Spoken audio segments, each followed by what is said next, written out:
bienvenidos a nuestra casa y cualquier cosa que necesitéis estamos a vuestra disposición. El ponente no, el moderador elegido es un moderador de primera, lo conozco desde hace muchos años cuando teníamos intensos debates televisivos sobre Gibraltar y por lo tanto yo creo que, bueno, pues que eso se sabe, eso ya, claro, eso. Por lo tanto creo que va a ser un buen moderador. Paul es escocés, no es inglés, es escocés. Es una cosa que hay que aclarar. Tengo sangre inglesa. Tiene sangre inglesa, pero tiene 2 hijos militares españoles. Tiene 2 hijos militares españoles. Así que nada, muchas gracias a todos por venir y ya os paso con Paul. Buenas tardes. Vamos a empezar esta mesa sobre las relaciones hispano-británicas con referencia a Gibraltar y con cara al Brexit. Voy a presentar los invitados en la mesa redonda. Empezamos por Dirk Hazel, que es líder del Partido Popular Europeo en el Reino Unido, el movimiento conservador pro-europeo, que todo el mundo conoce, el Partido Popular Europeo. Enseguida paso a Luis Asua Brunt, que es abogado y político español. José Ramón García Hernández, doctor en Ciencias Políticas y diplomático español, miembro todavía del Partido Popular Español. Y Christian Geimers, presidente del IRELAC, Instituto para las Relaciones entre Europa, América Latina y el Caribe, vicepresidente de la Fundación Triffen, ex asesor del Departamento de Economía y Finanzas de la UE, belga de nacionalidad. Y ya me parece que podemos empezar esa mesa redonda. Dado que las relaciones hispano-británicas han sido muy espinosas a lo largo de los 3 siglos que nos separan de 1704, cuando Gran Bretaña conquistó militarmente el Peñón de Gibraltar, quería preguntar a la mesa, voy a empezar por Dirk, si les parece que el Brexit va a producir un cambio en las relaciones entre el Reino Unido y Gibraltar, y si habrá algunas consecuencias en las relaciones de Gibraltar con España, que va a seguir dentro de la Unión Europea. That depends, I think, very much on how Spain reacts, and of course, if Brexit happens, which is not guaranteed. Eso depende de cómo España vaya a reaccionar con el Brexit. I have to say that coming as somebody British to Madrid to talk about Gibraltar puts me in mind very much of the Spanish love for bullfights. Debo decir que como británico viniendo a Madrid para hablar de Gibraltar, esto me recuerda un poco a las corridas. With this victim playing the role of the bull. Con esta víctima siendo el toro. But I think you can look at the Treaty of Utrecht in another way. Pero me parece que se puede ver el Tratado de Utrecht de otra manera. You could say that it was the British that kept Spain free of control by France in both the 18th and 19th centuries. Se puede decir que los británicos libraron España del control francés en el siglo XVIII y XIX. And just by way of a little bit more introduction, in the 2002 referendum in Gibraltar, 99% rejected co-sovereignty on 88% turnout. Para más introducción, en el referendo de 2002 en Gibraltar, 99% de las personas no quisieron la cosoberanía entre España e Inglaterra, siendo 88% de la población que votó. And many millions of us are having our lives put at risk by a much more dubious, more recent referendum. Y muchas de nuestras vidas están en riesgo por un referendo más reciente y más dudoso. Now, I would say that I understand Spain's ambitions for Gibraltar. Entiendo las ambiciones españolas para Gibraltar. I mean, you can hardly miss the sight of Gibraltar if you're in that part of Spain. no se puede ignorar Gibraltar estando en esa parte de España. But the European Union is based on democratic values. That's one of its great strengths. Pero la Unión Europea se basa en valores democráticos, siendo esa una de sus grandes fuerzas. So, as a direct answer to your question, I would say that if Spain wants to pursue ambitions in Gibraltar, the best thing is to persuade the people of Gibraltar with love and not with threats. Pero como respuesta directa, si España quiere seguir sus ambiciones en Gibraltar, entonces hay que enseñarle amor al pueblo de Gibraltar si España quiere seguir sus ambiciones ahí y no amenazas. And can I say just two other sentences, very briefly? Depending on the measure, the UK spends 4 or 5 times more on defence than does Spain. Dependiendo del contexto, de la medida, el Reino Unido se gasta 4 o 5 veces más dinero en defensa que España.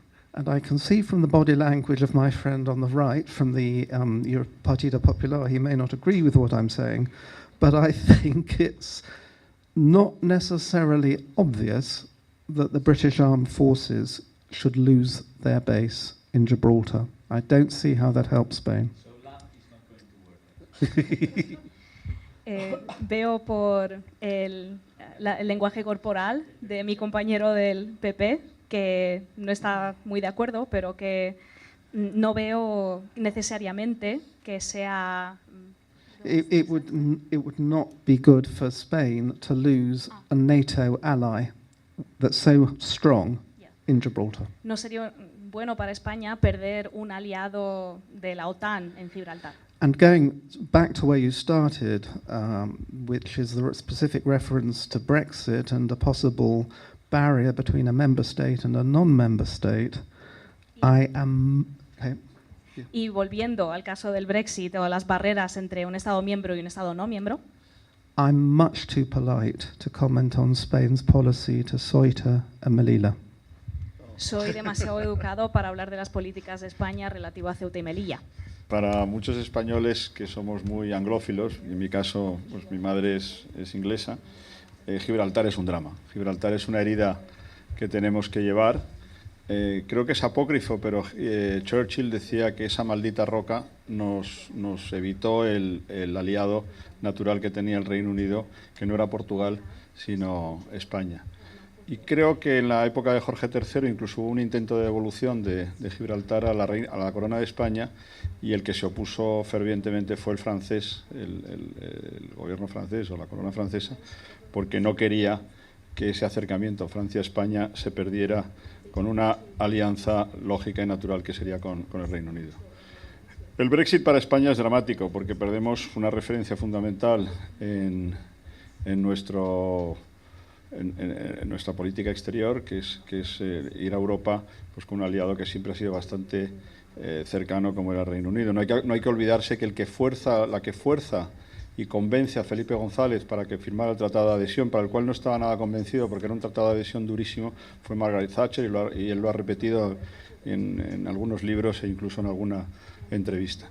Es decir, es dramático, pero bueno, está aquí José Ramón Joserra, que es un gran diplomático y seguro que encuentra alguna forma de atraer a los gibraltareños, porque los gibraltareños no hay que olvidarse que en el referéndum del Brexit del 2016 votaron casi el 99% en contra. Es decir, que a lo mejor podemos decirles que utilicen el Brexit para seguir siendo más miembros de la Unión, bajando un poco la frontera. No sé, eso ya son cosas de diplomáticos y de acuerdos que se podría trabajar de alguna forma, porque ahí nace una oportunidad. Vamos, lo digo como intuición y a lo mejor es un disparate lo que estoy diciendo. Muchas gracias a todos. Yo estoy encantado de compartir el panel con ustedes y sobre todo con mi colega Dirk Hassel, que hacía mucho tiempo que no lo veía y que hemos compartido muchas sesiones en Bruselas, ¿no? Pero como decía Luis, a mí me puede la precisión y yo pues no quiero perderme navegando en conceptos jurídicos difusos que puedan propugnar el amor y luego una amenaza, ¿no? Gibraltar es un territorio cuyas relaciones exteriores están en manos de un tercero, no es otra cosa. Si algún día el Reino Unido quiere ser una de las verdaderas naciones de la historia, deberá cumplir con el derecho internacional. y el derecho internacional, que es la Carta Fundacional de Naciones Unidas, obliga a Gibraltar a descolonizar, al Reino Unido a descolonizar Gibraltar. Y estamos esperando que, ya que el Brexit ha empezado con un tratamiento muy jurídico, pues tengamos la suerte de que Gibraltar, por fin, el Reino Unido cumpla con los tratados internacionales que firma y descolonice Gibraltar. Porque son cuestiones de principio que no son menores. La segunda de las precisiones que hace falta decir es que en todo este comité de descolonización que existe en Naciones Unidas, la población de Gibraltar no es autóctona. La población de Gibraltar autóctona vive en San Roque y así reza su ayuntamiento. Esta es la población de Gibraltar desplazada al ayuntamiento de San Roque. Los ingleses que viven en Gibraltar son ingleses y entonces para mí que se pronuncien en un referéndum es como si la gente a la que adoro de East Sussex quisiera pronunciarse sobre su pertenencia al Reino Unido. Esa es jurídicamente la validez de los ordenamientos internos que no tienen validez en el ordenamiento externo. La tercera de las cuestiones que necesita una precisión es que Ceuta y Melilla, y además no voy a repetir este argumento, Ceuta y Melilla existían ahí antes de que existiera ningún tipo de reino ni ningún tipo de territorio anterior. Por lo tanto, no es lo mismo que cuando alguien empieza una guerra profunda de agresión y entonces decide quedarse con uno, y aquí sí que te voy a dar la razón, Dirk, de los enclaves estratégicos más importantes. Entonces, no me hables de amor a la inglesa, que me dices que te quiera, pero luego me amenazas diciendo que pierdo una base de la OTAN. Cuando se estuvo más cerca, y esta es una pena, que los gobiernos conservadores de Aznar estuvieron muy cerca de los gobiernos laboristas de Blair, a punto de resolver este tema, y se propuso de forma muy generosa que esa base naval pudiera ser de titularidad británica, pero bajo el paraguas multinacional que ofrecía la OTAN. O sea que vías de solución siempre se encontrarán. ¿Cuándo no hay vías de solución? Cuando la gente no quiere ceder. Pero voy a lo mismo. Yo no creo que las relaciones entre el Reino Unido y España históricamente hayan sido, que me encanta la palabra en inglés, thorny, espinosas. No. Son las que hay entre dos países que tienen una ambición universal. Y entonces cuando uno, bueno, pues tú dijiste que era doctor y entonces puedo presumir, mi doctorado es sobre un político irlandés que es inglés, que se llama Edmund Burke. Claro, que eso es un político de verdad. En eso te provoca que tú, cuando tienes dos visiones políticas y antropológicas diferentes, pues tengas que chocar. Y hay factores religiosos, hay factores políticos, hay factores de evolución democráticas que son distintos. Para terminar, Dirk, cuando uno lee la biografía de Harold Macmillan, que siento citar a otro no conservador, decía, y lo publica en sus memorias, cuando España sea democrática, no habrá ningún inconveniente para que Gibraltar vuelva a formar parte del Reino de España. Pues, Dirk, yo ya no me chupo el dedo, a ver cómo lo traduce Tania. ¿Vale? Y entonces me temo que tendremos que llevarla con llevanza. ¿Qué ocurre con el Brexit? ¿Qué cambia y qué no cambia el Brexit respecto a Gibraltar? Pues ocurrió que el gobierno del Partido Popular introdujo el punto 25 de las coordenadas en que tenía que negociar la Comisión Europea con el Reino Unido el Brexit, diciendo que ningún acuerdo que afectase a Gibraltar podía llegarse si no había un acuerdo previo entre el Reino Unido y España. Eso desaparece en las negociaciones de Michel Barnier de una forma un poco espuria, por decirlo así, pero que al gobierno español, que es el que sale de la moción de censura, le parece válido. ¿Qué ha intentado el gobierno actual respecto a Gibraltar? Firmar 5 protocolos, que esa es la vía de colaboración que se tiene que imponer en el momento actual. Cuando yo estaba en el papel me parecía que se había cedido un protocolo que era el del aeropuerto, que no, se había dejado caer y que hubiera afectado al debate fundamental, que no solo el de Gibraltar, sino es el del Brexit, que es la diferencia que trae el siglo de la posverdad, y lo vemos en más conflictos en el mundo, entre soberanía, si cedes o no cedes soberanía, o si estás cediendo o no estás cediendo funciones, como son dos cosas distintas. Pero está claro que la importancia de Gibraltar En el campo de Gibraltar, es decir, con toda la comunidad autónoma de Andalucía, es capital. Que hay que llegar a acuerdos sobre pensiones, que hay que llegar a acuerdos sobre trabajadores fronterizos, sobre sanidad. Y esa es la forma en que tenemos que conllevarla. Algún día veremos los demás que el Reino Unido cumple con el derecho internacional. Pues sería estupendo. ¿Y el Brexit sería una buena oportunidad? Pues lo que no tiene sentido es que estas naciones que tienen, y yo coincido con Luis, una extraordinaria visión compartida, una alianza compartida, que van a tener una relación extraordinaria dentro de la Unión Europea y si finalmente, y aquí comparto el diagnóstico de Dirk, si finalmente el Brexit ocurre, también la tendrá. Y es una pena que entre naciones amigas no se pueda llegar a un acuerdo y que parezca que en función de las ventajas eso distorsiona. Pero también dice mucho de quién ejerce la política en Gibraltar, cómo la ejerce y con qué medios. Bueno, soy neutro en este asunto por no ser ni británico ni español y visto desde Bruselas, pero no de las instituciones, me parece un poco anticuado esta pelea, en el sentido siguiente. Entiendo muy bien las heridas en España, pero yo pienso que dada la gravedad de otros aspectos, debería ser, como tú lo dijiste, muy posible de llegar a un tratado que permitiera, con un poco de creatividad, de tener Gibraltar bien integrado a su hinterland español, sin prescindir de la Royal Navy por ahí. No veo en qué molesta tanto... Incluso nos quedamos con los monos, si quieren. Sí, que son... Bueno, para mí, lo siento decirlo, pero el nacionalismo sobre una roca me parece fuera de proporción de la gravedad de lo que pasa en el mundo. Reconociendo la heridas y que entre dos estados racionales debería ser posible llegar a un acuerdo sin que sea una derrota para uno o el otro. Por el momento es una derrota efectivamente para un lado. Considero que con un poco de tiempo se podría llegar a un acuerdo. Well, thank you. Thank you for throwing me that question. And good evening, and thank you very much for the invitation. It is great pleasure to be here, and I will do my best to assist you in understanding the mess that is Brexit and what's going on now.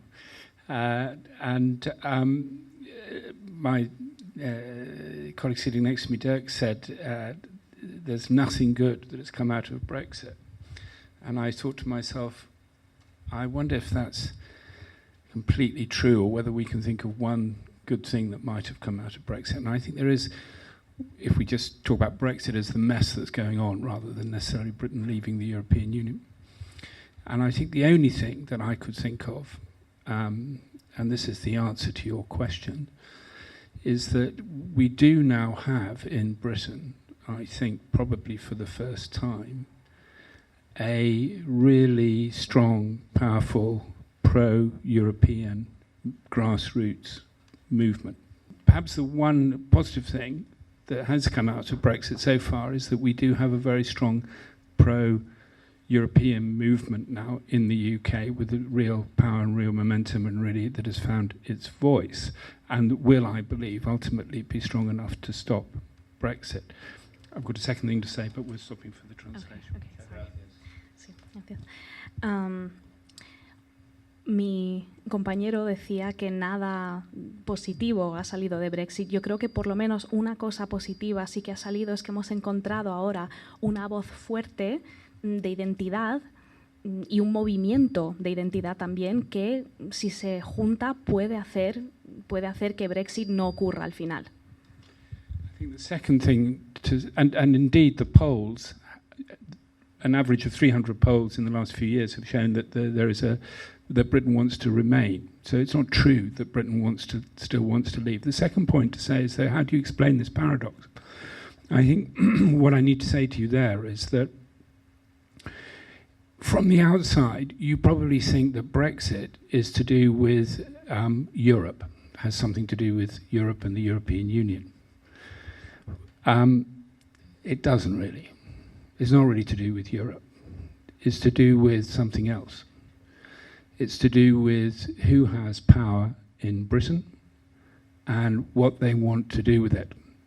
And if Theresa May, who famously said Brexit means Brexit, which doesn't mean anything, we now have, what it meant for her, in fact, was trying to keep the Conservative Party together. And you might say, well, she was more interested in the Conservative Party than the national interest. But then I would reply to her, well, she thought those two things were the same. The interest, keeping the Conservative Party together was in the national interest for her. But she did have some respect for the institutions. Yeah. Desde hace varios años hemos hecho unas 300 encuestas más o menos, y estas 300 encuestas muestran que las personas se quieren quedar en la Unión Europea. En segundo lugar, ¿cómo explicamos esta paradoja?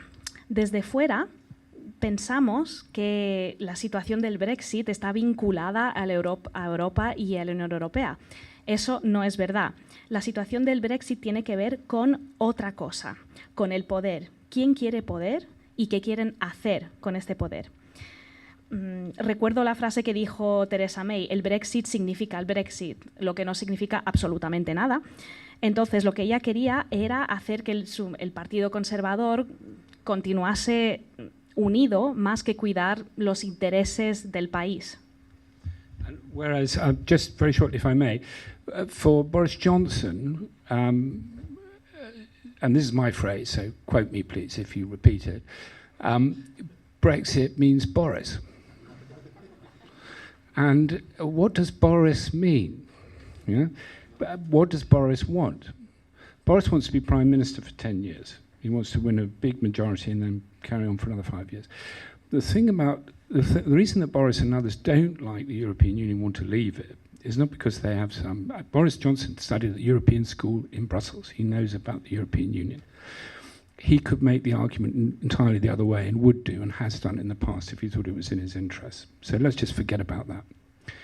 The thing about the European Union is that it is stopping Boris Johnson and the people who support him from doing things that they would otherwise be able to do, and that is why they want to remove themselves from the European Union.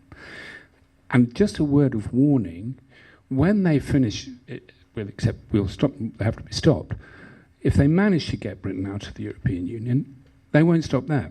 I believe there's really a danger that they will go on to try to take Britain out of the Council of Europe, out of the European Convention of Human Rights.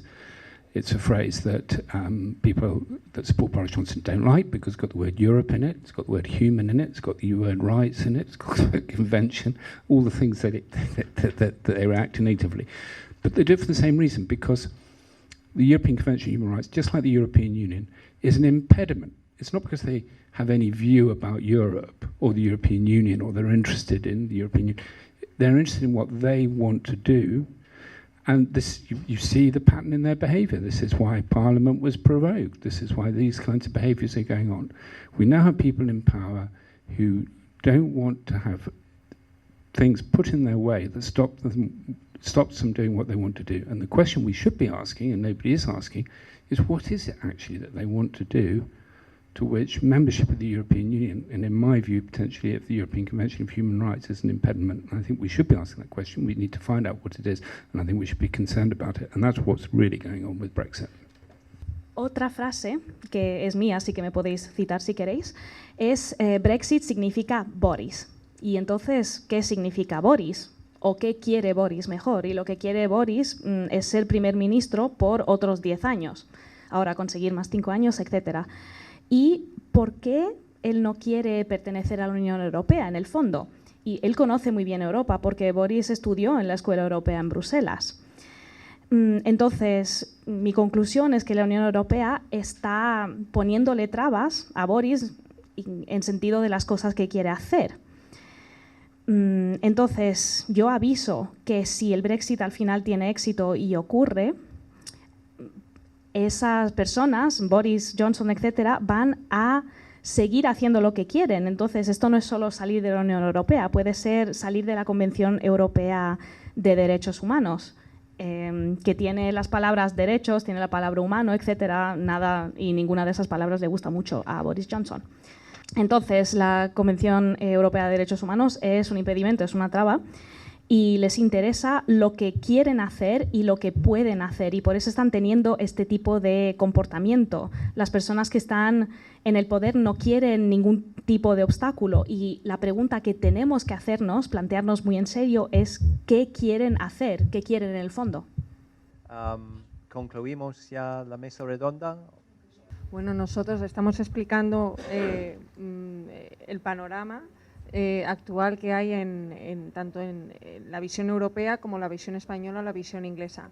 Desde nuestro instituto trabajamos por soluciones, por crear puentes de entendimiento, como dije antes. Entonces, una de las teorías que estamos intentando promover a nivel europeo es una teoría que creamos Christian Gimmers y yo en 2017, se publicó en Madrid y también se publicó en Milán, donde retomamos una teoría de los años 30 de la Europa de las tres regiones, pero la reformamos. Entonces, nosotros creemos profundamente que el problema principal que tiene la Unión Europea es un problema identitario. Ese problema identitario conlleva también un ajuste macroeconómico. Entonces, tenemos tres grandes identidades europeas, si seguimos lo que son las líneas de las lenguas indoeuropeas. Lo que es el movimiento o la identidad de Europa del Sur, la Europa del Este y la Europa anglosajona, germánica, etcétera, junto con la nórdica. Podríamos decir que son cuatro, pero bueno, nosotros las juntamos en tres. Tenemos una frase muy bonita en la que, bueno, nosotros pensamos que la Unión Europea es como un caleidoscopio. Tiene una luz muy diferente a otros continentes y a otros estados. Es una luz que está compuesta por diferentes cristales que tienen su luz propia, pero juntos creamos una luz muy definida, que es la marca de Europa: el bienestar, los derechos humanos, una forma que viene de muy antiguo de concebir la existencia dentro del continente europeo. Entonces, desde el Instituto, lo que estamos promoviendo a través de nuestro Club de Democracia Occidental es empezar a promover este tipo de charlas en todos los países que están disconformes con esta gestión que se salta, y bueno, Cristian lo podrá explicar mejor, se salta el principio de subsidiariedad básico de la Unión Europea, entrando en cuestiones de soberanía que realmente no debería de entrar. Los populismos vienen porque te sientes atacado en tu identidad, te sientes atacado en tu forma de vivencia, y eso es lo que está haciendo ahora esa gestión franco-alemana, que desde nuestro punto de vista, bueno, el Tratado de Versalles ya quedó muy lejos. Europa no es Alemania ni Francia.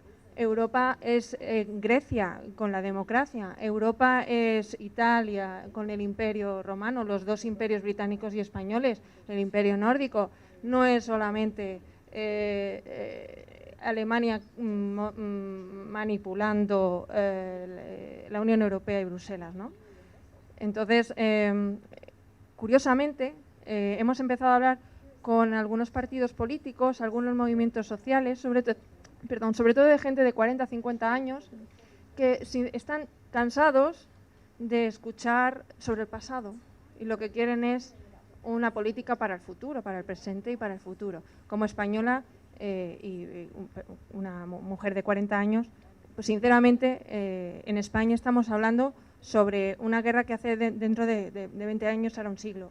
Y no estamos hablando sobre que personas jóvenes se tienen que ir del país para poder trabajar de una manera profesional, sobre los problemas de la sanidad. En Inglaterra pasa 3/4 de lo mismo. Tengo muchísimos amigos de mi edad que están hartos de este tema del Brexit, porque también esto implica una vuelta al pasado. El voto rural en Inglaterra tuvo mucho peso específico porque, claro, pues, en las ciudades de las capitales no ganó. Y cuando estás ahora, hoy en día, en Inglaterra o en Reino Unido, bueno, es que hay movimientos de millones de personas en la calle cada mes pidiendo que se queden. Y su gobierno no les escucha. Pero es que los más medios no los sacan en la televisión. Por lo tanto, el resto de los europeos pensamos que es que se quieren ir. Y eso es un movimiento diseñado desde nuestro punto de vista por personas presuntamente como organizaciones como Soros o como el Club Bilderberg, porque es algo, dentro de los que trabajamos en el sistema internacional y en geopolítica, es algo internacionalmente muy constatado, ¿no? Entonces, hay que mover a la población, porque los políticos está bien, pero los políticos son los representantes del pueblo, y es el pueblo el que mueve masas, es el que hace los cambios. La Revolución Francesa no empezó con los políticos, empezó con los movimientos políticos populares, ¿no? Entonces, pensamos que tenemos que cambiar la estructura de la Unión Europea, pero desde dentro y sin tocar los tratados, que eso es algo que magníficamente Cristian puede explicar. La macroeconomía se debería de ajustar a la forma, al concepto formal que tenemos de vivir. Por ejemplo, en Europa del Sur tenemos una forma de entender la vida más sedentaria, más en familia, mientras que en Europa del Norte es completamente diferente. Entonces, a la hora de tomar decisiones, un alemán y un español van a tardar más tiempo en llegar a un acuerdo que un español y un italiano, porque tenemos problemas comunes. Entonces, si tardas menos tiempo, reduces costes, es más barato. Y si otra cosa de que proponemos es un Parlamento a 3, que es mucho más democrático, porque obligas a que haya consensos, ¿no? Entonces, me gustaría pasarle la palabra a Cristian para que pudiera hablar un poco más técnicamente sobre cómo la macroeconomía se podría adaptar a este sistema. Sí, gracias. Efectivamente, quedan muchas posibilidades sin necesidad de cambiar el tratado. Por ejemplo, ¿qué impedía durante la crisis de la deuda soberana de España, Italia, Portugal, Grecia, de ponerse de acuerdo, en vez de ir solito frente a la Troika o frente al Fondo Monetario Internacional? Es eso, concretamente, que está detrás de la idea de mitad de la Europa de las 3 regiones. Tiene sentido y las instituciones europeas son perfectamente compatibles, no para decir que se va a hacer 3 tratados distintos, sino que de preparar las reuniones del Consejo Europeo o del Consejo ECOFIN con, por ejemplo, a la Europa del Norte, que se pone de acuerdo sobre lo que para ellos es esencial antes de la reunión y llegarían mucho más fuerte. Lo mismo para el sur y lo mismo para Europa Central. Es una idea muy simple de buen sentido, que es compatible con los tratados.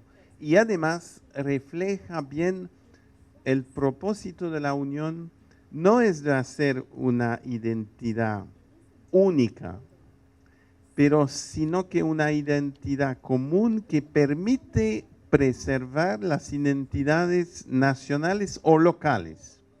Por ejemplo, en este esquema, para tomar un ejemplo muy doloroso aquí, Cataluña podría perfectamente tener en realidad lo que quieren, pero que unos populistas desvían hacia una independencia absolutamente absurda, como el Brexit, pero si se les diera un espacio más adecuado a su identidad, demostrando que la Unión proteja su identidad, pero en un sistema de convivencia y no de oposición, porque las identidades, tanto nacionales como locales, son identidad construida por oposición, mientras la identidad europea es exactamente lo contrario, es buscar lo común para crear un valor agregado y convivir y resolver los conflictos de manera civilizada. Eso está detrás de la teoría de las 3 regiones que el Instituto OSI está defendiendo. Y que es una de las modalidades en la cual los británicos podrían perfectamente sentirse mucho más cómodos y respetados, porque no fueron bien respetados y es parte del Brexit.